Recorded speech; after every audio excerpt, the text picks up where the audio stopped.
Hey, this is Pamela Schneider, and this is the Produce Reporter Month in Review, Week in Yeah, Review, sort of.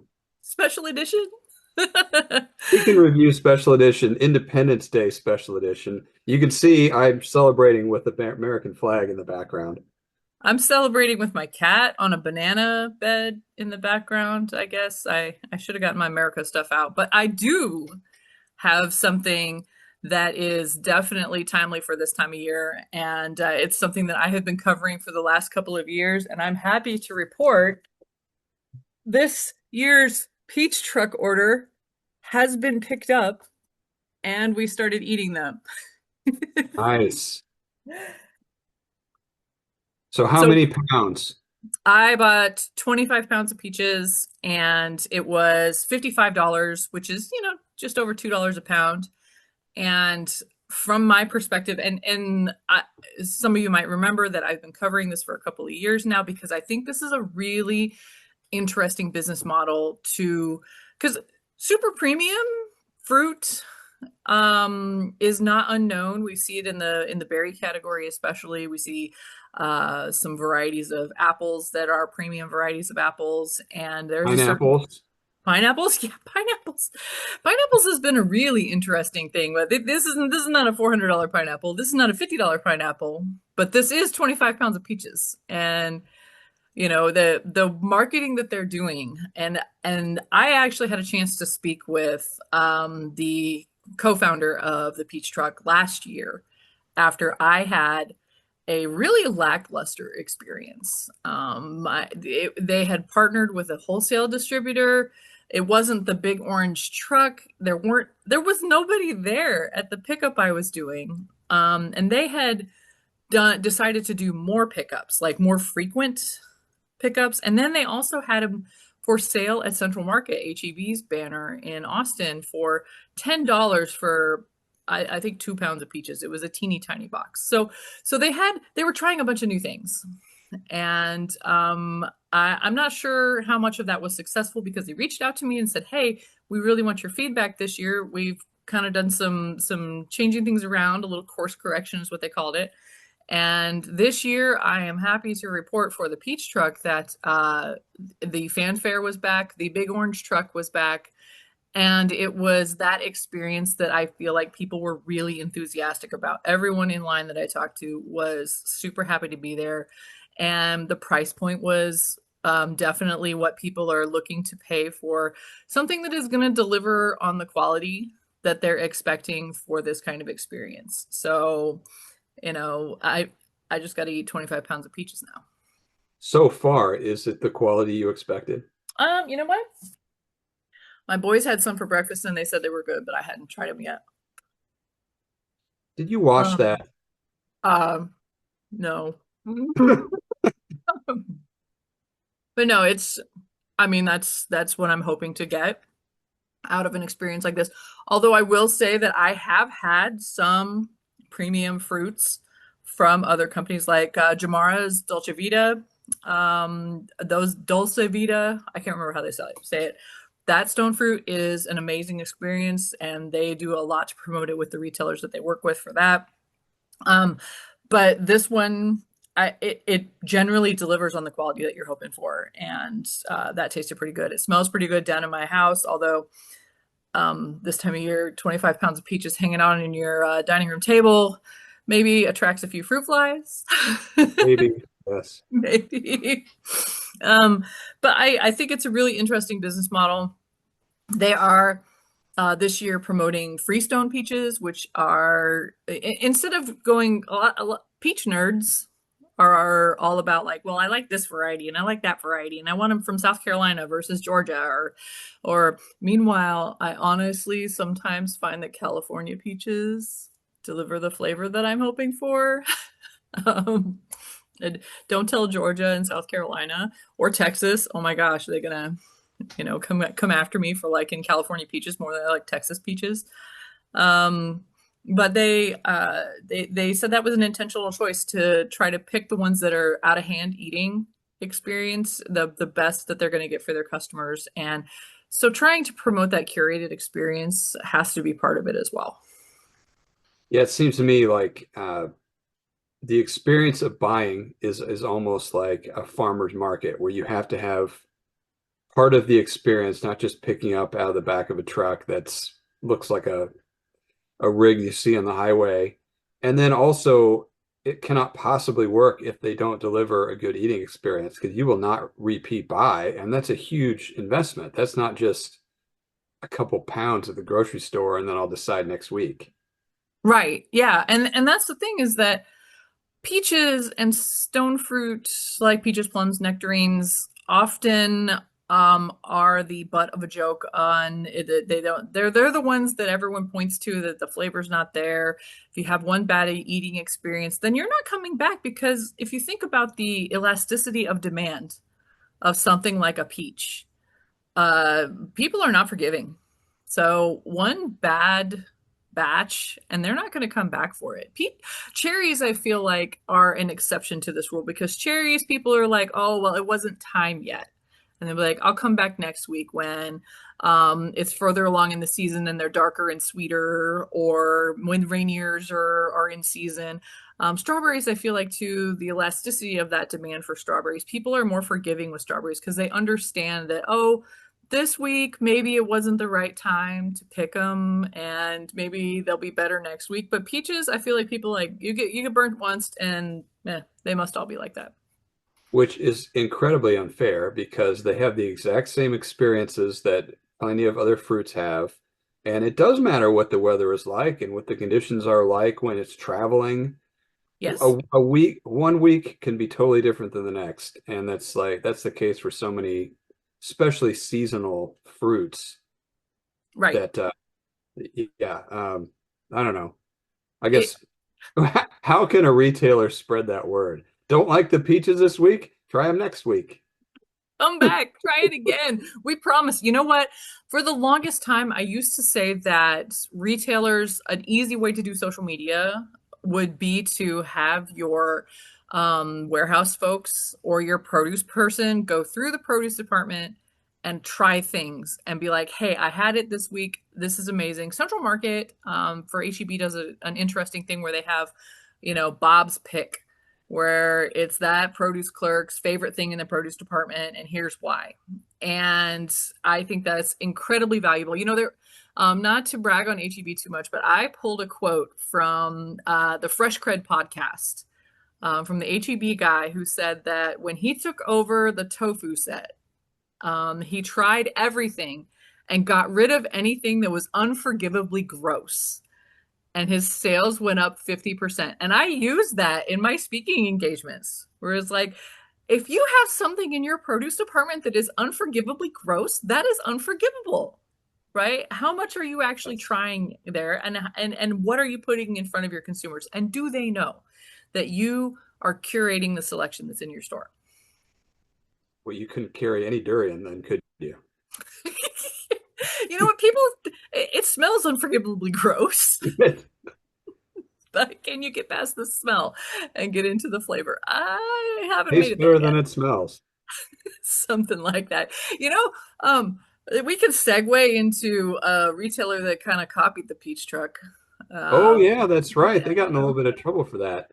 That's not yeah. what we're talking about today, but Kroger is back in the news. Boy, Kroger just they are in the news a lot. Good news, bad news. They have a huge 4th of July promotion that we ran about. We haven't even mentioned the CEO got kicked out. When I'm not in the day-to-day news, some of that stuff, I saw it and I was like, wow, okay. Yeah, oh well. What Well, do I say anyway, about what's in the news now is they're closing some stores. They said about 60, and I actually managed to find, oh, maybe a third of them, maybe half were listed. Kroger did not release which stores did, but there are some media out there who compiled some things. And you and I looked through that list. Does anything jump out at you about the stores they're closing? Some of them are Mariano's, and Kroger did try to unload the whole Mariano's banner, which they bought from Roundy's. And I've seen on out there the people of the internet were not generally in favor of Kroger's Mariano's. If you recall, we've been in the business long enough to remember the launch of Mariano's, and it was, a grand piano playing in the foyer, and they would custom grill a steak for you while you sit there and listen to the music. And I've had that experience at a Mariano's, and it was fantastic. That for me does not translate to Kroger. No, but also, I mean, it's the classic story of the small chain that gets to a point where they're not scalable because they're too fancy. Right. They were too fancy and they did it well, and then it attracted someone like Kroger who tried to bring some efficiencies to it, and the grand piano got caught up in the efficiencies. Uh, Yeah. yeah, I mean that's not an unusual story at all. One of the other one was Pick and Save, which I have not been to one of those. Those are in Wisconsin. I'm guessing it's maybe more of a food for less kind of situation, which is also a Kroger banner. Harris Teeter, there were a bunch of Harris Teeters in your list, and there that is another example of a Kroger acquisition that locally, like Harris Teeter super fans were not super impressed with the Krogerization of their banner, but that's been a long time. That's old news. Yeah. Um, Well, now that I'm an expert in Milwaukee, since I have a kid who goes to college there, I did look up all those locations, and best I could tell, it was a mix of suburban and city locations, but I did notice Aldi was close by on more than one. yeah. So that could be part of the problem. One of the other stores was also in McKinney, Texas. And if you're paying attention to the DFW area, HEB is making a major push into DFW. And I'm sure that has Kroger quaking in its boots because it's not only the people who either went to UT in Austin and have a lot of experience with Kroger. It's transplants that are up in Dallas, Fort Worth, but HEB is such a Texas coded banner that when it's going to go head to head with Kroger in Dallas, it's going to be a challenge for Kroger to keep up. If we look at what's going on in Houston, that was another one of the Krogers. So there's tons and tons and tons of Krogers in Houston. And so it's going to be, it was a difficult climb, but HEB has a decent foothold in the Houston market as well. And that has happened over the last 15. I can remember in 2003 shopping at one of the first Houston area HEBs that was in Katy. I used to drive an hour to get to that store because it was so much better than any other stores that I had experience and exposure to in South Central Texas. As a transplant new to Texas, I would go out of my way to go to HEB, and I feel like a lot of Texans who have access to it feel that way as well. So if there's going to be some Krogers in Dallas, I mean not Dallas, I mean sorry, if there's going to be some HEBs in Dallas, Kroger's probably going to be the top one to lose out on that. All right, well, the final thing we have to talk about actually broke late this week, and it is that Del Monte. Now, this is Del Monte Foods, the canned food company, filed Chapter 11 bankruptcy with the goal of setting itself up for a sale. I Anytime we do anything on this company, I always reach out to Fresh Del Monte Produce in Miami, who is not affiliated whatsoever with Del Monte Foods, and I always allow them to put in a comment about that. So our readers, if anyone's asking you outside the produce industry or you're in the industry and you're still not sure, they are not related. But it does get back to some of the struggles we've seen in canned fruits and vegetables because we have seen data from IRI and 210 and all this stuff that shows the flattening and even deflation in the fresh produce industry, which is really helpful for consumers feeling the pinch of food inflation. But that's not the case in canned. Canned has Right. been rising throughout the last 5 years, and it's actually higher right now than overall food inflation. And so I'm sure that was a factor in Del Monte Foods struggling. Yeah, yeah, and we talked about this a little bit earlier, where we're Del Monte is a branded can as well. I'm sure, and of course they most likely are the private label canner of whoever retailer that they want to work with, but the margins on that are lower. Um, Canned has an interesting opportunity right here because consumers are still looking for shelf stable options and are looking to save money, and they often see that canned can be that. But if you're price checking fresh versus canned, the only thing that I see that canned has that fresh doesn't is it's already cooked and it's dump and go, and that it's shelf stable, right? In some vegetables, that can still be a value where it takes steps out of your prep. So I can definitely see that, but it's a really good opportunity for fresh. And we barely have time to talk about this, but I also had a pop menu survey that showed that the number one thing people are cutting back on spending this year is restaurants. And about like eighth on the list is grocery. And even lower than that is alcohol. So people are cutting out grocery before alcohol, but they are cutting out restaurants, number one, and part of and within the segment that says they're spending less on groceries, the number one thing people are saying that they're doing is shopping more for discounts and private label, and that's just another thing that goes against someone like Del Monte canned in the produce, well, in the center store. Well, it's a premium, right? When you have the branded item in there, it's definitely going to be a premium for consumers, and they're going to trade down to the store brand first, and then maybe they'll shop around and look for produce. We can only hope. We need to get some messaging out there. You also had a column this week from your experience. I'm assuming at the Washington conference. Was that what that was? Yes, yes, I was at that. It was, well, it's July, so it was last month, Right. a couple weeks With ago. Kathy Burns talking about Fresh needs to own more of the Maha message, right? Fresh also needs to be more aggressive in promoting the value in the fresh department, because I think a lot of people just associate fresh with being perishable and complicated. And those are the two things that canned has that fresh doesn't have, is that, we can be seen as complicated and we can be seen as, something that's going to go bad before you eat it. And canned doesn't have that. So that makes it appealing to a lot of folks. Well, we also have seen throughout the past couple of years people increasing their frequency of shopping.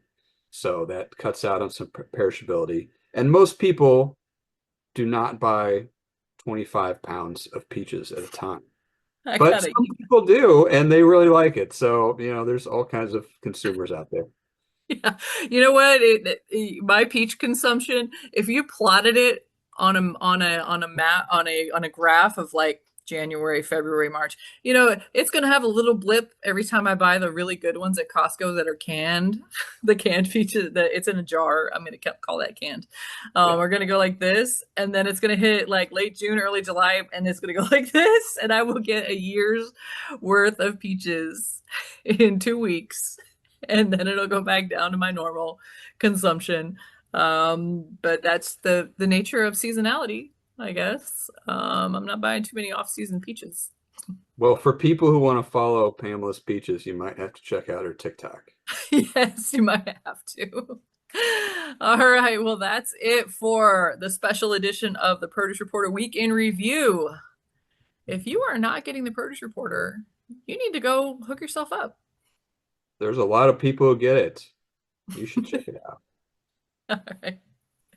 Happy Independence Day. Yes, happy Independence Day and happy peach season for me.